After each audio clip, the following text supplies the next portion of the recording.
On. Oh, baby. All right. Here we go. We're rolling. We're rolling. We're live. We'll do it live. What is up, everybody, and welcome into a Tuesday edition of the DNVR Nuggets podcast. Let's go. Let's go. That's the appropriate amount of energy for this off day, a Tuesday edition of the show. The Nuggets get 3 days off before they return to the court on Thursday. Not in the primetime slot win on NBA TV. They're the NBA TV that game that day, but whatever. Should work out as the Nuggets will go to Oklahoma City and play. Today, Wind and I were at practice. We're going to talk about that. We're also going to bounce a little bit around the association and just talk some general Nuggets. But first, we're presented as always by DraftKings Sportsbook, America's top-rated sportsbook app. Use promo code DNVR whenever you sign up. We are doing a live show marathon. We're live all day, every day. Broncos just wrapping up. We had Rockies earlier, Avs earlier. This is how we roll, man. We got nonstop stuff going on. I'm joined by Harrison Wynn, though. Harrison, did you enjoy your day off?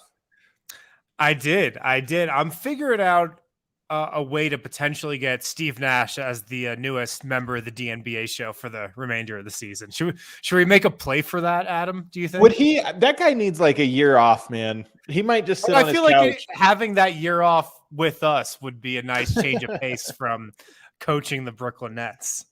You think? I wonder how changed he is by he made an enormous amount of money, Steve Nash did. And that was, I was told, so this is some insight. Again, this is hearsay. I'm not reporting this. I'm not a Brooklyn Nets reporter, but I talk to people. My understanding is he did not want to coach. This was not like a guy that was clamoring to be a coach. They offered him a lot of money to come coach this team, and he was like, damn it. That's too much money to say no to. That it was like one of those situations. So I think that he probably is feeling an extreme sense of exhaustion, not just because he didn't want to be in coaching to begin with, but because that specific job. I have to imagine this is like the best day of the last 2 years for him. Right. Yeah, I also heard he never wanted to coach. Do you think when he got wind that he might be fired or that he was on thin ice, he just went like full George Costanza, gets kicked out of the game, gets ejected, in that game a couple nights ago, just starts like trashing the facility, he's not going to throw Kyrie Irving under the bus, but he does everything other than that to potentially get fired. I think he should have done it like the Italian coach at Eurobasket and just like made that big of a deal. Gone into the stands and, kissed the baby and, all shook some hands. No, but he's out. We'll actually talk about that a little bit later. Maybe we won't now that we've mentioned all I really have to say about it. But somebody asked here, Steve Wynn says, why would you hire someone who didn't want the job? I mean, oftentimes the greatest leaders are the reluctant leaders. Sure. The ones that have the talent and ability but don't necessarily want it. I mean, there's something Jokic, for example, is one of these guys, the reluctant leader. And I think Steve Nash has enough knowledge and respect around the league that people kind of just assumed he would be a great coach. I don't think he was, but at the same time, come on, man, that job was an impossible one. Oh, for sure. How do you do a good job there? So yeah. And on behalf of the Nuggets, this is not really on behalf of the Nuggets, but this is me speaking on behalf of the Nuggets. Steve, come hang out in Denver. Come hang out around Nikola Jokic. Just chill around Ball Arena for the rest of the season. We'd love to have you. Do you think Steve Nash is a good hang? Yeah. Of course.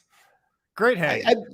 I'll bet he's a little bit less of a great hang than you think. I think he's watch some soccer in the morning, go to practice. I'm sure he's a beer guy, have an IPA in the afternoon. I think he's a super strict diet guy, man. I think he's like knows the exact number of calories he consumes every day. I don't know if he's like a casual beer drinker, but you never know. The Nuggets pad practice today. I want to start with Nuggets news, of course. We are going to bounce around the league, and there is even some things with the Brooklyn situation that I think pertain to Denver, and at least just kind of will be a conversation all year. But we'll start with the Denver Nuggets, who got a day off yesterday. They get 2 practices today and then 1 tomorrow before they set out on this 30 days of travel, basically. Which, by the way, was a topic of conversation amongst the people there today, not just the media people, but Michael Malone talking about it. The Nuggets, coaching staff and in PR and people around the team just kind of like, oh, man, here it comes. Here comes this big – we're going to be on the road for 30 days straight, basically. So it's not like a media contrived thing. This is like a real talking point. Wind, why don't you walk us through, though, your notes from practice, starting with Michael Malone? So the theme that Michael Malone harped on today was, of course, defense. And, no surprise considering Denver gave up 121 points to the worst offense in the NBA a couple of days ago in Los Angeles. But I thought Malone had a couple interesting points about just where Denver's struggling defensively. First of all, they're struggling defensively on the road. Their home defense has been okay. Their road defense has been awful. They're giving up just way more points per game, way more transition points, way more points from the 3-point line, way more points on the offensive glass away from home.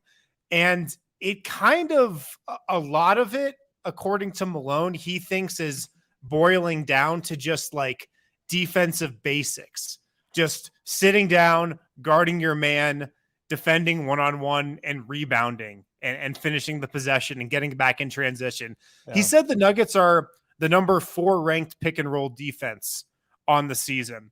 And where Denver's struggling is just like basic defensive stuff, one-on-one defense, getting back in transition, rebounding. So you could kind of look at that, at least I do, and say, I think that's a better thing to need to clean up than like your pick and roll defense being a disaster at this point in the season, because a lot of that stuff is just like effort based, at least in my opinion. I think he's right. And by the way, I did the list yesterday. You can watch that episode, or you can go on our YouTube channel and see some of the clips. Some of the stuff I highlight is not, it is just effort stuff. A lot of this is transition, and Michael Malone cited transition specifically. Like, you sit and watch some of the half court. That's why he was mentioning the pick and roll. I think everybody thinks, oh, Denver's bad defensively. It's because they can't guard the pick and roll. If you had to distill it down right now, it would be 2 things, in my opinion. The number one with a bullet is transition defense, which is like, I don't think they have a personnel issue with transition defense. That's are you executing? Are you locked in? Are you doing the things you need to do? Do you want to get back, or do you not really care? And also, what kind of turnovers are you having? Are you generating live ball turnovers at a higher rate or what have you? But the other thing is, and Malone mentioned this, it's one-on-one defense. It's point of attack. Are you just, hey, mano-a-mano, is this guy getting around you with ease? And that was the other part of it. The pick and roll thing is interesting. The one thing I will say, because I agree with Michael Malone's assessment here, and the home away stuff, it's jarring. There's been 3 home games, 4 away. It's hard to draw too many conclusions when you have such a small sample size. The Utah Jazz light you up. You're all of a sudden that one game is going to weigh the numbers so much. Denver's actually been lit up a couple times. Their losses, they kind of lose by a lot. So as much as I agree with him, I don't know that there's a direct correlation just yet. That's a number to me where I would be like, let's keep an eye on it. Not necessarily I declare that our road defense is bad. Sure. It is the thing, though, when you look at and you're like, well, we've been really bad on the road this season. And then you look at the schedule and it says 7 of our next 9 games are on the road. Like that doesn't make you feel great. But maybe honestly, Michael Malone, there's always a method to his madness, because Malone, I think, understands analytics and stats pretty well, better than most coaches. He understands the concept. I think he understands the concept of small sample size. I wouldn't be surprised if he's making this a talking point, because he knows it's a rallying cry. Like, hey, we're about to go on the road. Road defense has been bad, guys. It's been bad. Prove to me that we're not actually bad. So there's probably a little bit of truth in it. There's no doubt there's truth in it. But there's probably also a little bit of a, hey, I'm just trying to set the tone for what's ahead. Oh, I think that's exactly what he's doing. Exactly. The Nuggets practice today. We're talking about the schedule here. The Nuggets are going to have 2 practices before their next game against the Thunder. There's been a lot of practice time, I feel like, early in this season compared to a lot of years. So, I mean, I think that's probably a good thing for this team at this point in the year. There's just been a lot of time spent on the practice court, at least from just my feeling compared to in years past. And then kind of more to that point about the one-on-one defense, he was talking about Nikola Jokic's defensive performance this season. And he pretty much just said, look, like all of us, Nikola included, we've all been up and down. But then he went on to say he has to be the anchor of our defense. We all know he's not a shot blocker. He has to do a better job of using verticality.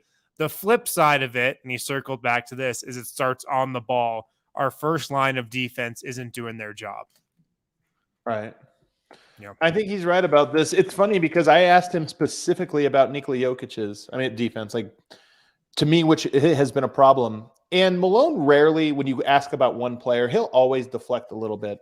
And he kind of went right back to the team. But he did circle back and say, but with regards to Nikola, I think we need to help him out by having better point of attack defense. So to me, it was deliberate in the way he responded to that. Yeah. The thing that gets you a little discouraged when you hear that is the Nuggets should be way better this season defending the ball than they were last year and that they've been in years past. I mean, isn't this a reason why Bruce Brown, why Kentavious Caldwell-Pope are here? Christian Brown, it's to defend on the ball. This is why me and my colleague over at Locked On, Matt Moore, we always butt heads about this because Matt is always about the scheme. Is Denver playing drop or are they playing up? And I always push back. I don't push back on it, but I always just think like that doesn't, to me, that's not telling the full story. And this is the exact reason. The players you have, the scheme you have, those things matter a lot. I'm not trying to downplay them, especially at the top. They matter. But to me, so much of it is there just appear to be coaches that do a very good job of coaching the details, that just get their players to do the exact thing that you're trying to do. You have a good game plan, but it's poorly executed. That's part of coaching as well. And so I look at this one from Malone. In years past, you got guys that you just don't buy can defend at a high level. You got Will Barton, you got Monte Morris, whatever. Hey, what can you do? But when you start to bring in these good players and you're still having that, even though you have a good scheme, you have good defensive personnel, and you're still giving it up, you just start to wonder, is it the details? And Malone's telling us it's the details. They're not focused. That's part of a coach's job. Are you effective in getting them to? So for me, I think Michael Malone is right, but I think in a certain way, that is a confession towards something that is like not clicking right now with the Nuggets. Right. No, they should be defending the ball way better than they are. And then the last note I've got here, Bones Highland should be good to go for Thursday at the Thunder. Michael Malone said he was, quote, the best player in practice today. He's feeling good.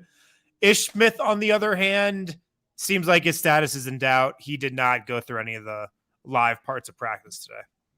If Bones is ready to go, that's kind of a moot point. I don't think Ish was going to play anyway. But it was good to hear that not only did Bones participate today, but was a very good player. Weird thing, him missing this last game. Very weird. Yeah. I'm not saying there's something like hidden to it. I'm just saying it's weird to be ready to go, late scratch, and then all the way back to fully healthy 2 days later. That's very strange. You don't see that often.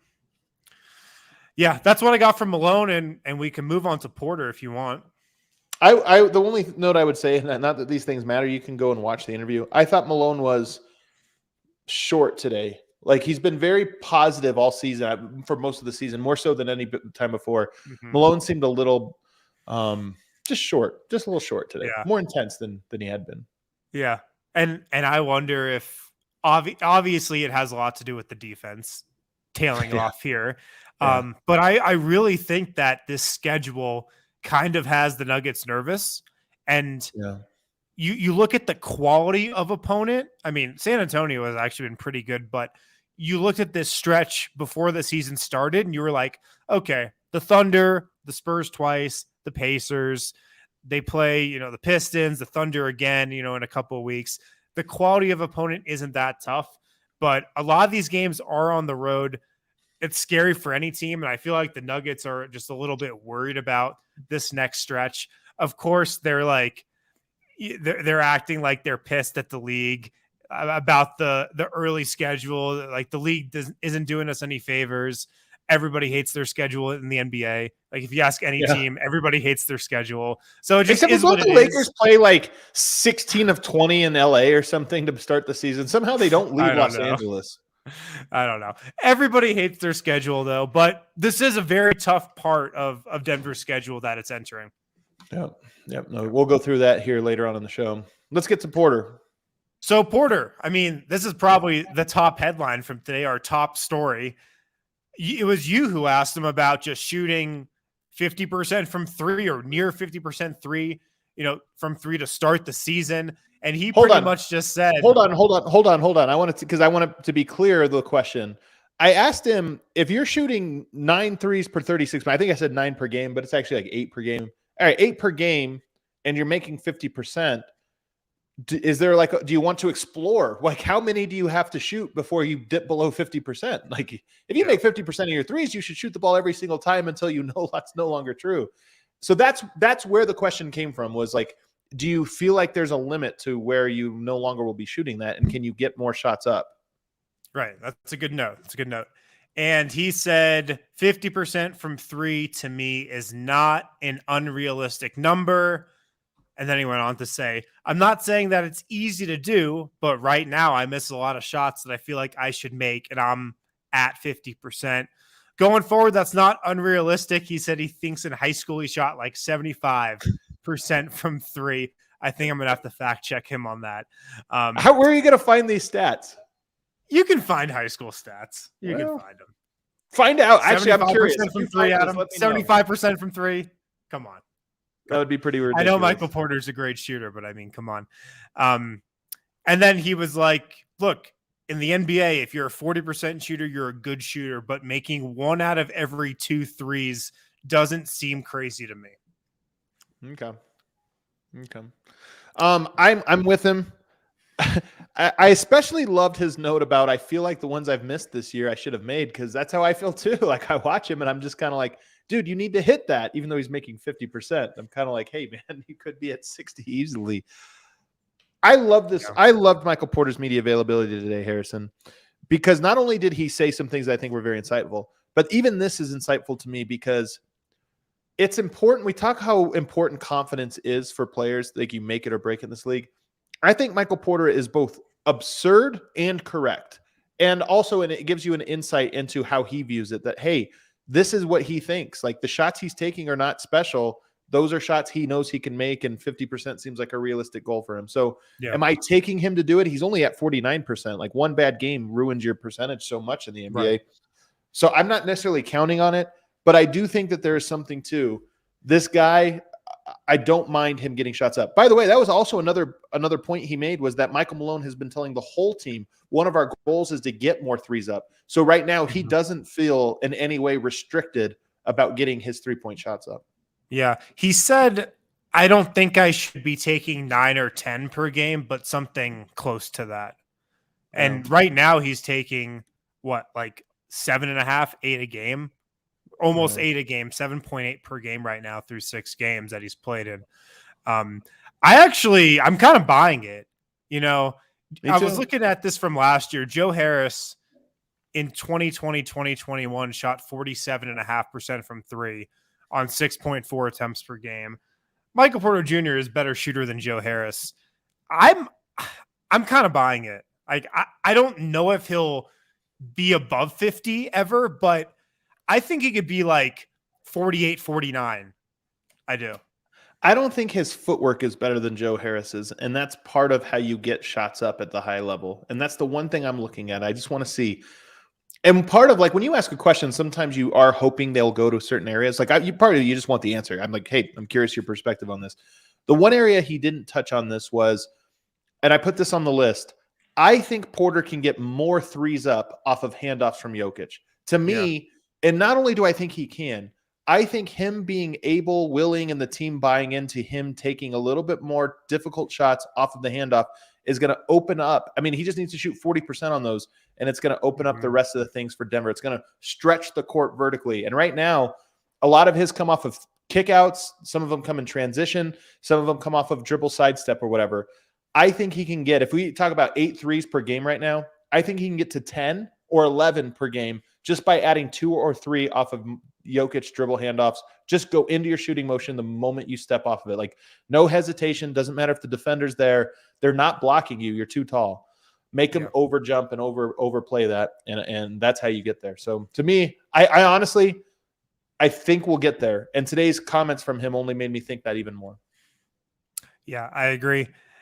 He also talked about how, when he's watching film with coaches, they're showing him how his gravity off the ball, because Porter even said this today. He's like, when like the ball's on the weak side and I'm on the other side of the court, guys aren't helping off me that much. Like, I'm not getting threes just how normal shooters get threes, just from like swinging the ball and being open because the defense is sagging off. But coaches are showing him a film of just how his shooting gravity can open up stuff for others as well, which I thought was interesting.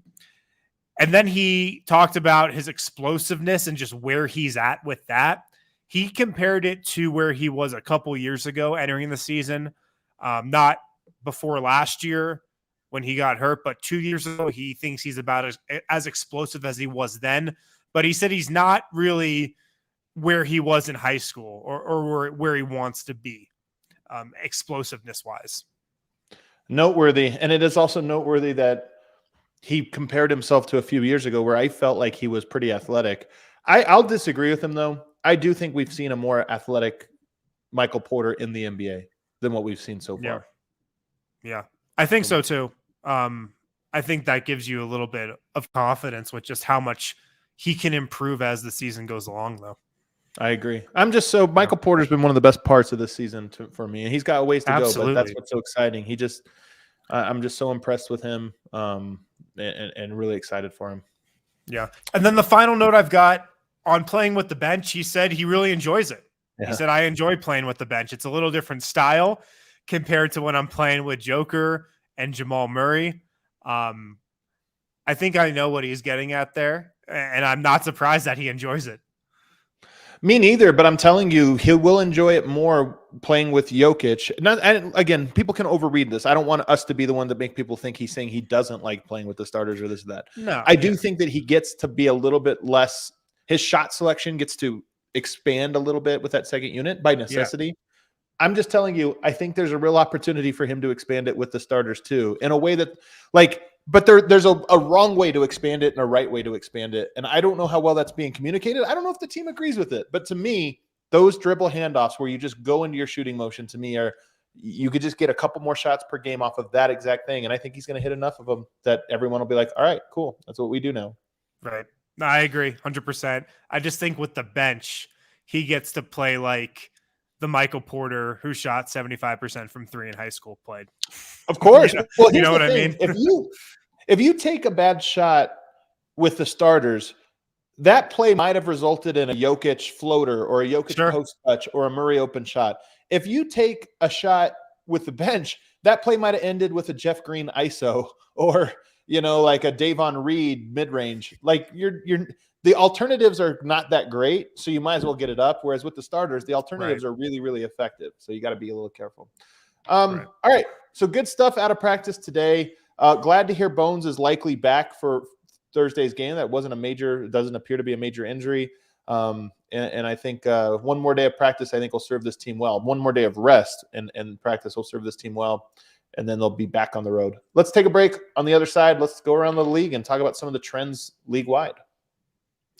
Hassel Cattle Company, their beef is raised in Texas on a family farm. It's the best damn Wagyu beef you'll ever eat. You can get it shipped right to your door as well. What you got to do is go to HassleCattleCompany.com, choose what you want. They've got a whole menu of all the different types of beef, all the different types of Wagyu that they have. You check out, put it on your cart, check out, use the code DNVR20 to get 20% off your purchase. You'll get it shipped right to your door. They call it the blue collar American Wagyu beef. It's top shelf, but it's affordable. If you order beef, if you even just eat a lot of beef and you order it consistently on Hassel Cattle Company, you're going to end up saving money in the long run, and you're going to be eating top shelf Wagyu beef as well. So go to HassleCattleCompany.com to secure your bag of beef and use code DNVR20 for 20% off your entire purchase. That's DNVR20 for 20% off your entire purchase. Also, make sure to download the Game Time app. Use the link, our specific link in the YouTube description, or if you're listening to this as a podcast, in the podcast description. On the Game Time app, you'll have great last-minute price drops on tickets for sporting events, concert shows. Don't mess around with all those third-party sites trying to compare and contrast which one has the lowest prices, which one has the lowest service fees. Don't get caught up in all that anymore. Just go to Game Time, use our link, download the app. That's where you're going to get these last-minute price drops. If you need tickets for concerts, shows, sporting events, whatever you need, use the Game Time app and use our link in the description. All righty, back here, DNVR Nuggets podcast. Let's go around the league now, Harrison. We're only a couple weeks into it, but I do feel like some trends are starting to emerge. And let's just start with which teams are impressing you so far. Mm-hmm. Who's the best team in the NBA right now? Well, it's the Milwaukee Bucks. It's the only undefeated team. Yeah, and our friend Giannis. I mean, they've got the best defense in the NBA. They're 6-0. They haven't even had Chris Middleton. I mean, this team is vibing right now. They've got to be number one atop the power rankings, right? I think so. And the fact that they're missing so many pieces and yet still getting these wins. And then you look at their differential, it's like also that they're winning pretty comfortably. I'm trying to find their win profile. Do they have, what's their best win on their docket? I think they have a couple. That's actually the thing. Their schedule has been ridiculously easy. They've been home all but once. Holy crap. Yeah. So they're probably not upset about their schedule. Them and the Lakers are the only two teams not upset about it. Let me just read you off the teams that the Bucks have beaten, though. They've beaten the Pistons, the Hawks. By the way, barely beat the Pistons. And they play them again. Yeah, that was the game they just won. They beat the Hawks. They beat the Knicks.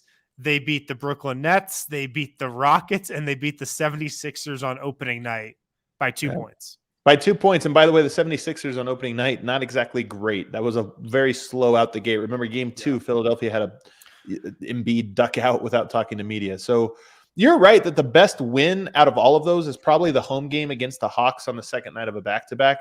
But the fact that they've only once, and it was opening night, only once had to leave their state, that's pretty wild. And by the way, next game, also at home, also against the Pistons. Then they get the Thunder. And then they get the Thunder again. And then the Spurs. Interesting. Yeah. Why did Milwaukee have such an easy schedule? You might be wondering. It's probably nothing nefarious. Come on. But it was definitely nothing. But nonetheless, you are playing without one of your key pieces in Middleton, and to be able to pull that off is pretty impressive. So I'm okay with it. Yeah. Oh, by the way, this is going to be like when we talk about, Jokic has given us everything. He's 2-time MVPs, whatever. So like, I get mad when people are like, you guys are being overly critical of Jokic or this or that. Guys, we get it, man. We get what Jokic is to this team. We went to Serbia. We went to freaking Serbia. This is how much we understand what this guy is and means to Denver. Comparing him, though, to Giannis, who I think is the other best player in the world, to me, like Giannis, that is one of the differences. Is it an important distinction or not? I don't know. The regular season, it's hard to contextualize what it means in the NBA, but Giannis does just bring it every single night. That guy never takes a single possession off. He never does any of that kind of stuff. And I think when you look at it right now, somebody put this out, I think on Reddit or something the other day, that Giannis is averaging more points in the second half than Jokic is in both halves. And it's Giannis came every year, every game. He just goes like it's the game 7 of the finals for whatever. He has that stamina in him mentally and physically. Yeah. And you have to, I personally respect it, even if I don't want to disrespect it if you're not that guy. I respect it when a guy brings it like that. Yeah, absolutely. Yep. All right, who else is the other good team? I hate this. It's going to get ugly here after this because it sucks. I feel like number 2 in the power rankings, you got to put the Phoenix Suns. You kind of have to do it. 5-1. They have a 12.4 point differential. 12.4. They beat the Mavs. They've beat the Clippers and Warriors, who haven't been anything to write home about so far. They beat the Pelicans, who have looked pretty good at times. On the season, they've got the 4th best defense, the 2nd best offense. The Suns are good, which sucks, but you just got to say it. They're good. They've been good. They're almost undefeated. They lost in Portland in overtime at Portland. Yeah, lost by 2 points. A couple things that stand out here. 1, they could very easily be undefeated. 2, 4 of their 6 games have been at home. So like Milwaukee, we're starting to see a theme. This is why it's so hard to contextualize early season. Even mid-season time, there's times where it's a team has played 5 or 6 more road games than home, and they might be 2 games back in the standing, but you go, actually, that's probably more or less tied because they have so many road heavy or home heavy games in the second half. This is where it's hard, is they do have a lot of good wins. They have had a favorable schedule, and the good teams that they have beat, Golden State and the Clippers, and everybody's beating. So I don't know. But I'm with you. The big story here is that I thought there was a very good chance that the Suns get off to a slow start and there are fractures. That does not appear to be the case. This Suns team looks like they are going to have a season very similar to last year's, in that they just look like they'll be a tough out in the regular season and obviously in the postseason as well. Yeah, Devin Booker's averaging 29 points per game, shooting 53% from the field to start the season. They've got this guy, Jock Landau, who, if Jock Landau was on the Nuggets, we'd be so high on him. Because he's on the Suns, I don't know if he's good or not, but he's given them good minutes off their bench. Yeah, they're deep, and they don't even have Jay Crowder right now still. So they're in a great spot. You brought something up that's interesting to me about Booker. He's probably in the MVP conversation. I know we're doing this early. Yeah. We're 2 weeks in, and Jokic his numbers aren't that great, and the team hasn't been that great. He's like not in the conversation. Like, if he has a great rest of the year, are we at the point where he can just be eliminated from the conversation because of 2 weeks of like underwhelming play? Are we already there? Because part of me wonders if that's what he's doing. If he's like, I don't want to be in that conversation all year. I don't ever want to be asked about it. Let me just set the bar too low. Look, I always thought that the Nuggets would have to be, that top seed in the West for Jokic to legitimately be like a threat to win an MVP. So I think if the Nuggets, if the Nuggets, rattle off like a 10-game winning streak, if they are flirting with that one seed in the West, I think he can get back into the conversation for sure. Have you checked out the updated 538 Raptor rankings, Adam? No, I have not. What are they telling you? Have you checked these out? They're telling me that Nikola Jokic is again the best player in the NBA. There's certain metrics that like really love Jokic, and TPA is the ultimate one. That one is like designed to appreciate Jokic's stats. Yeah. Raptor, right up there. It's always right up there as well. There's no way. Yeah. Here's what I'll say. I love Jokic. He has not been the best player in the NBA to this point. I don't think he has either. Yeah. He is, according to Raptor. It's him, then Luka Doncic, then Steph Curry. Well, there you go. All right. Who else is good? Who else has caught your attention? Well, Portland's definitely caught my attention. Because they're 5-1. They've beaten the Nuggets. I mean, we watched them kill the Nuggets in the second half of that game. We watched Anthony Simons catch fire. They've beat the Suns like we just talked about. They don't really have another good win outside of that. I'm not buying Portland yet. I'm just definitely not buying them so far. So, as you might guess, they are 5-1, 4 home games, 2 road games, and the road games came against the Lakers and the Kings, 2 teams that have 2 wins combined. So you're right, man. I'm telling you, this is the thing about early season. They beat the Nuggets in Portland. They got real hot. You have to give this like 5-6 weeks before you could really tell who's had a good start. I'm with you. Portland has surprised me, but I'm not convinced that they are like, are we sleeping on Portland? I'm not concerned. I'm not convinced just yet. Yeah, me neither. And then the other 5-1 team is the Cleveland Cavaliers. They have one good win. They beat Boston. They've also beat the Knicks, the Magic, the Wizards, and the Bulls. They lost to the Raptors. Again, I think they're kind of in that Portland category where it might be a little too early to declare if they're good or not. Because they were so good last year, I think it's a little bit easier. Donovan Mitchell is an MVP candidate. He's definitely in the conversation at this very moment, averaging 30-plus a game. I'm more inclined to say that they've been a good team. But they're the Eastern Conference, so we won't spend too much time on them. Is there any other teams specifically out west? I mean, we should talk about – here's one thing I'll say. The Utah Jazz, I think, are legitimately good. I think that they will fall off as the season goes on. But I think that they are proof of, to win a championship, you need talent and identity that everybody buys into. To be good in the regular season, one of those parts can go one way. You can have a lot of talent, not a good identity, but you're just too talented that you're going to win some games. Or you could have mediocre talent, but a really strong identity, and that'll work too. And I think the most underrated thing in the NBA is teams like Utah who have an identity. They have an established pecking order. Spoiler alert, Lauri Markkanen is the centerpiece, which is like, wow, who would have known he was up for that challenge, but he's looked great. But they know who they are. They get up a lot of shots. They appear to be very well coached, and they caught teams off guard. To me, that's a recipe for a very good, like surprisingly good regular season team. Yeah. I think the coaching is the thing that's jumped out to me so far. Like, you can just tell, and we can tell because Nuggets have played the Jazz twice now. They're a really well-coached team. They have a very direct goal every time they dribble the ball up the floor. Like, they know exactly what they're doing every single possession of the game. And that's a direct reflection of coaching. Let's stay in the West and let's talk about the disappointing teams so far. Lakers are 1-5. They did just beat the Nuggets. I still think they're a team that looks like a play-in team at best and not a serious threat. We'll see if they make a move. But to me, that team, I don't think it's going to be like, oh, they turned it around and won 10 in a row. I just don't see that happening, especially given their schedule hasn't exactly been hard so far. And then the other one is the Warriors are 3-4.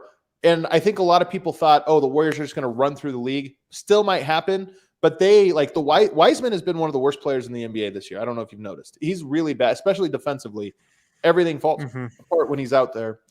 I think that they're going to be a team that's probably going to have some ups and downs this season. And then, Steph misses time or whatever. Last year, Draymond missed time, Steph missed time, and the team survived because they had so much, culture and talent. This year, if you lost Draymond or you lost Steph for 3 weeks, I think that team would actually really struggle in those stretches. Yeah, I could see it. I mean, the Warriors, they're relying on a bunch of young guys this season. Last year, they had Kuminga and Moody playing roles for parts of the season, but they're definitely relying on them way more than they were last year. And like, young guys are volatile for sure. So I feel like they could be up and down a little bit, but I'm betting on the Warriors to catch fire for like one stretch, shoot up to like top 4 in the West and stay there. That's what I'm betting on. Let's take a break, and then on the other side, I want to talk about 2 teams that have been disappointing and a little confusing, and that is, of course, the Brooklyn Nets, who we mentioned earlier, just fired their coach. But the other and more important one is the LA Clippers, and it's important for a couple of reasons. I want to talk about them on the other side. Guys, the NBA is back. The wait is over. The season is going. So check out DraftKings Sportsbook, an official sports betting partner of the NBA. New customers right now can make any $5 NBA moneyline bet and get $200 in free bets if your team wins. In addition, everyone, not just new users, everyone can boost their winnings up to 100% with DraftKings stepped up same game parlays. You go to same game parlays, make sure you opt into that stepped up promotion. The more legs you add, the bigger the profit boost you get. If you add 10 legs to your stepped up same game parlay, you're going to get 100% profit boost. So a great way to make some money there. Make sure to download the DraftKings Sportsbook app now. Use promo code DNVR. Make any $5 bet this week and get $200 in free bets if your team wins. Only at DraftKings Sportsbook with promo code DNVR. Minimum age and eligibility restrictions apply. See show notes for details. Also, Athletic Greens. This is the product that I use literally every day. Athletic Greens has hooked us up with, some of their product because we're partners with them. We talk about it a lot, and I can attest. I stand by Athletic Greens. It's a great way to get your day started. It just sets you off on a great day. You do it early in the morning. It's the first thing you do when you wake up. And Athletic Greens, like I said, can lead to a really awesome, just healthy, productive day. If you want better gut health, more energy, if you want an optimized immune system, check out Athletic Greens. 75 high-quality vitamins, minerals, whole food source superfoods, probiotics, and adaptogens. All of that is in one scoop of Athletic Greens. So go to athleticgreens.com/nuggets. Go to athleticgreens.com/nuggets to take ownership over your health and pick up the ultimate daily nutritional insurance. Speaking of health and wellness, how much candy did you eat yesterday, Wind? You don't have kids. You're a little bit over the big Halloween party scene. I'm guessing you didn't go trick-or-treating. I'm also in an apartment, so no trick-or-treaters came by here. So yeah, I'm telling you, my neighborhood rocks for Halloween. I'm I'm in the 99.9th percentile for Halloween. like place to be for Halloween. And I love it. Like so many kids coming by, you're walking out. It's like an entire party. Everybody's having a great time. People get super creative with how they set up. I love it, man. Halloween to me, growing up, not that great of a holiday. Now as a dad, it's like maybe the second best holiday. So I need you to set the scene for us in your neighborhood, what it was like. So every house is either out trick-or-treating because you got the kids, or they set up a table, a little fire pit, and then something else. Like some people have a projector and they're playing like Nightmare Before Christmas or, something that's next like that. level. I'm telling you, everybody's garage, they're on their driveways and they have coolers for beer. So as you walk up with your kids, they get a little candy bar, you get a Jello shot or a beer. And everybody in costume. And it's just like, it's honestly so many people. Probably each house gives away 1,000 pieces of candy. That's how many people, how many kids come through. It's unbelievable. And it's awesome, man. It's like 10 out of 10. I might be back in on Halloween if I lived in your neighborhood. Like that's next level. I feel like that should be on like the flyers when people are going to look at houses in your neighborhood. Everybody does decorations and elaborate. Just check out our Halloween spirit in this neighborhood. It's true, man. There is something to it. And you should see like the average person has like 12 Halloween decorations in their yard. It's crazy how all out my neighborhood goes. I ate a bunch of candy, so I'm on a candy diet at the moment. Let's talk about the Clippers here. Interesting season for them so far. Not 3-4 down in the standings, -7 point differential. Kawhi Leonard's played 2 games. Yeah, he missed 2 years. Like Jamal, he's missed an enormous amount of time. Not quite as much as Jamal, but close. He comes back and he's only played 2 games. He's not going on this road trip that they're on right now. I look at this, Harrison, and I go, is it panic? No, I don't think that the Clippers are going to panic. But I look at this and I go, that's not a good sign. If Jamal Murray had only played 2 games this year and there was no reason for it, they keep calling it rest. Like they keep calling it injury management. But it's not. It's bullshit. It's not. So to me, I look at that and I go, I'm not saying something is, oh my God, they're not going anywhere, this or that. But I look at that and I go, are we convinced that they are, one, a good team? We just don't know. We haven't seen them healthy. And it doesn't appear that we're going to get to it. They just might get to the playoffs and try something and surprise everyone or not. But I look at that and I go, when a player has a major injury and they miss a lot of time, you always assume they'll come back. Jamal Murray, young enough, let's assume he comes back. I think that's a fair thing, like Zach LaVine or, other young players.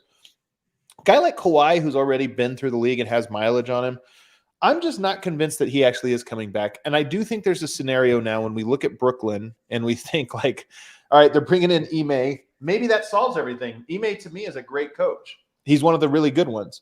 Yep. So maybe he solves everything and they get rolling. I doubt it. Ime is also an incredible distraction. I don't think what you will morally about Brooklyn leaning into this or whatever. I don't even want to touch on that. But you're now going to have 3. I would say the Brooklyn Nets are going to have the number 1, number 2, and number 3 biggest distractions in the NBA. Kyrie, number 1. Ime, somehow Ben Simmons has fallen to 3. Like Ime, he's slipping. Number 2. Yeah, Ben Simmons has fallen all the way to number 3 in the distraction rankings on Brooklyn alone. And then Kevin Durant, not even listed at the moment on the distraction list. So I look at that and I go, is there a chance Kevin Durant gets traded? I mean, I think when you talk to people in the know around the league, a lot of them feel that KD has not really truly rescinded his trade request. He still wants to get the hell out of Brooklyn and is not happy there. So maybe he is just like holding on and you know what, put on a good face and he'll be traded. But didn't Kevin Durant, wasn't his demand either fire Steve Nash or trade me? I also really they didn't fire Steve Nash and then now they have fired him. It's almost like, I mean, look, I'm not saying what was it? Fire Steve Nash and Sean Marks. I think it was both of them as a package. It could be both. Sean Marks, I think, is waiting to be fired too. He's probably like, please fire me. Yeah, he's going to pull the George Costanza routine as well. So anyway, I say all that to say that there is still, my belief is still that Kevin Durant is going to be made available at some point. Maybe he already is, but I think he's going to get traded. I don't think the Clippers would trade Paul George in the middle of the season. But I have long said, I think the number 1 best fit next to Jokic is Giannis. Number 2, Paul George is just sneaky. I don't know where he is. Paul George has this thing where he is because he's had a couple weird comments where he's sort of not taking responsibility. Damian Lillard hit that shot in his face and, that was a bad shot. And it got, this or that. He gets diminished in just how great he is. He is an incredible three-point shooter, one of the best in all the NBA. He's not that far below, if at all, from Michael Porter as a three-point shooter. He is an elite three-point shooter at 6'9".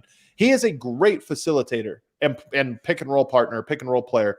And then he is a great defensive player. Paul George is incredible. And I look at that one over there and I go, is Paul George good enough that you build the whole roster around him towing a Kawhi who's just never going to be there?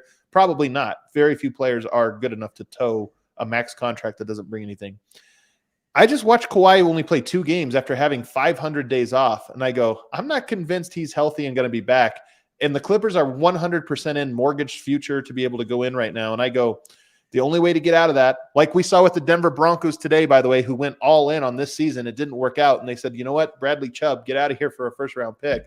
I look at that and I go, there's a scenario where Paul George is made available at some point, if not this season, because I don't think it'll happen this season, but it could be this summer where they just get through this year. It doesn't go the way you think. Kawhi Leonard's not ever coming back, and they have to accept that. And they go, all right, what can we get for Paul George?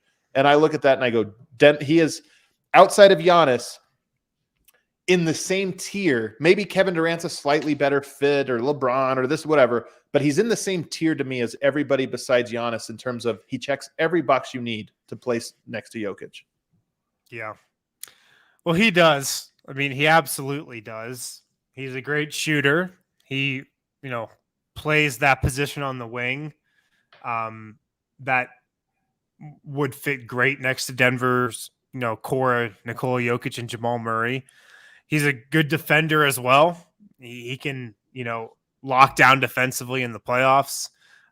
He's a great defender. I think he would be the most impactful defender on Denver's roster. And they have some very good ones, but I think he would be number 1. Yeah. No, I mean, I can't fault you there. Paul George, we've always talked about this. He'd be an incredible fit next to Nikola Jokic. I could see him becoming available. Every season there's a couple guys on the Paul George level who you would never think in a million years, like heading into the season, would be traded. And they're available. Stuff happens during the season, during the first 10 games of the year that makes them available. So yeah, I'm with you. I would not be surprised. He'd be an incredible fit on Denver. Just from a basketball standpoint, it is Giannis for me. And then, yeah, Paul George might be that guy. I mean, like Steph Curry, of course, but just from a basketball perspective, Paul George would be a seamless fit with the Nuggets. Yeah. So, I mean, again, I just want to make those points because coming into the year, you knew those things were possible, but Boston has somehow gotten more combustible. And the Clippers, I just am watching that situation and I go, they're 3-4. They are all in. One way out. They have one guy that's at this very moment, the most trade-worthy piece is Paul George. You can fully reset everything you're doing and succeed if you traded Paul George now. And that's probably not true past this year because he is 31. Like he is sort of at the moment where it's like, hey, on a good deal, on a good contract that has years to it, maybe they would do it. So just something also to kind of keep an eye hurt. on. What's that? Well, he is always hurt. Yeah. It could be. Those are my notes, though, from around the league. The last note I will say, Milwaukee is the one team I want to see them get out on the road. I don't think there's an elite team this year. At this very moment, I don't think there's a juggernaut. I think there's very good teams, a lot of them. The Phoenix Suns, to me, and the Milwaukee Bucks look the closest to juggernauts, but I don't watch either of them and go, man, it's going to be hard to beat them. I just look at them and say, hey, that's a regular, very good team, regular contender. And I feel pretty good about that just league-wide where the league's at. Denver has a chance if they can get it to. Nobody's looking at Denver and worried either, though. So take that for what it is. Right. And I mean, I expect the West to normalize eventually. Like you look at the West standings right now, Utah at 3, San Antonio at 4, Oklahoma City's 3-3. Hey, do you remember when we were talking about how we both liked the Thunder roster heading into the season? They've looked okay so far. Golden State 3-4, under 500, out of the playoff picture right now. The Clippers are probably the biggest question mark just because it really looks like Kawhi Leonard, he's about to miss his 6th straight game. He's had a history of really bad injuries in the past. he could be just really on a sharp decline here. Everybody other than the Clippers, I expect to normalize here, in the next month or so. I think the Warriors will get back into, the playoff picture, back into the top 8. I think the Spurs will drop, of course. Utah, I think, will drop as well, but, probably into that play-in range, 7-8, somewhere in there. So I think the standings will normalize pretty soon here. There is one thing I want to talk about before we get out of here, and that is it's a shocker to me. Bol having himself a year right now for the Orlando Magic. Let's just go through the numbers. He's played in all 7 games. They are 1-6, so they're not a very good team, but he's played in all of them. He's playing about 20 minutes per game. He's scoring 11 points on 65% shooting. Just 25% from the three-point line. He hasn't taken a ton of them, but he hasn't been hitting his three. But 65% inside the three-point line to go along with 7 rebounds and 2.5 block shots, again, in 20 minutes. And then here's the craziest part, Harrison. He has the highest plus-minus. He's a plus 12. Yeah, as a plus 12. It doesn't matter. Plus 12 on a 1-6 team is still something, especially when you're playing every single game and you're playing 20 minutes. That tells me something. I look at this and I go, look, I haven't watched them, so I can't say that I'm like watching and I see like these massive improvements or this or that. But I am watching it and I go, Bol is a guy that I thought had a 0.1% chance for reasons that we were all heard about his time here in Denver. Him getting an opportunity there, and it's a different opportunity from Denver, but it does stick out to me. And I am curious. I'm like, the light's on for me going, I want to keep an eye on Bol this year. I'm very intrigued. I'm intrigued as well. He has the best plus minus on the team, like you said. He also has the 3rd most blocks in the NBA right now. It's Brook Lopez, Zubats, and Bol. Like, those are the 3 guys with the most blocks in the NBA right now. Bol has 17 blocks on the season. Really? So he's like that overall? He's at the top of the board? Overall. Wow. He has the 3rd most blocks in the NBA. That's crazy. Look, man, like, I never had a doubt that Bol could do this on the Magic, like the plus minus is the thing you look at and you're like, is he actually playing winning basketball? I don't know. We'll see. I still question if he can do this like for a winning team. Like that's the one thing with Bol that's always been in the back of your head. Yeah, he can put up these numbers and he can look great doing it. But can he do this like on a playoff team? But here I'm with you on that. But here's the thing, Harrison, that's not necessarily the only question that you should ask. Oftentimes players just get you to the point you need to get to. And I look at, they traded him for nothing because he was worth nothing. You got a player in Zeke Naji right now that if you traded, you would be trading on virtually nothing. He's not on the team. They traded Jusuf Nurkic. And I know, again, I'm not trying to say that, these guys deserve to be coddled. There's things you give away when a Nurkic or a Bol quit on a team or what have you. There's things, if you accommodate them, you lose the rest of the veteran locker room when they're like, really? You're just going to let this guy get away with this stuff? So I'm not trying to say I know the answer to this because I think there's too many moving parts. But I do look at this and say there have been a lot of players who were, maybe they're not stars, but had some kind of value that unfortunately were giving it away. Now, is that because Denver had too many talented players? In the case of Jared Vanderbilt, maybe. Like maybe that's why he didn't play. But I just know Beasley is playing heavy minutes. Vanderbilt's playing heavy minutes. Nurkic is playing heavy minutes. Bol's playing heavy minutes. I just look around and I go, all of those guys were traded basically for depressed, like negative value. Right. I mean, look, but the thing is, though, we know the Nuggets tried to trade Bol. They tried to put him in the package for Aaron Gordon. The Orlando Magic didn't want him in that trade package. They wanted RJ Hampton instead. But that's like nobody wanted Bol. But that's my point. Like Zeke Naji is not in the rotation right now on a team that has a horrible, atrocious bench, most nights. Like, are we sure that if Zeke Naji got traded right now, do you feel like there's a chance that for some team would get him and be like, oh wow, this guy's like got something to him? No, I think some team would. Absolutely. Yeah. It's just a trend. Again, I'm not trying to be incendiary. I don't know. Like, I'm just presenting these things as, hey, it's worth noting because Bol of all the players, I was most convinced was like, that guy will be out the league in 2-3 years.